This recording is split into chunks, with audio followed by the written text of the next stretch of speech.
মুম্বাই ইন্ডিয়ান্সের হয়ে আইপিএল খেলার সময় মোস্তাফিজুর রহমানকে ইংরেজি ভাষায় অদক্ষতা নিয়ে সতর্ক করে দিয়েছিল দলের প্রধান coach Mahela Jayawardene.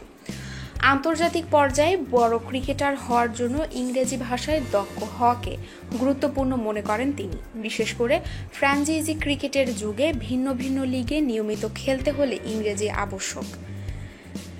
নেটফ্লিক্সের cricket fever নামক সিরিজে তিনি বলেছিল যে যদি খানিকটা ইংরেজি শিখতে পারে তাহলে তার জন্য অনেক কাজে আসবে, কিন্তু সে যদি এটা করতে না চায় তাহলে একমাত্র বাংলাদেশের একজন ক্রিকেটার হিসেবেই থেকে যাবে, যে কিনা গড়পড়তা ক্রিকেটার ছিল।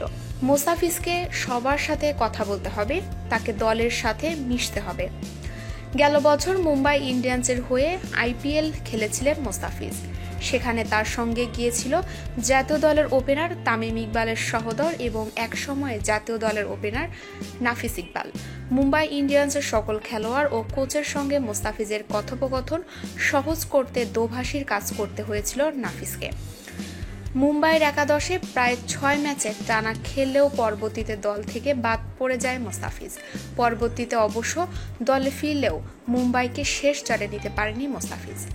আইপিএলে মুম্বাইয়ের জার্সিতে খেলা মোস্তাফিজুর রহমানকে আসন্ন আইপিএলে খেলার অনুমতি দেয়নি বাংলাদেশ ক্রিকেট বোর্ড। 2019 ওয়ানডে বিশ্বকাপের জন্য চিন্তা করে তাকে ইনজুরি মুক্ত রাখতে এই সিদ্ধান্ত নিয়েছে বিসিবি।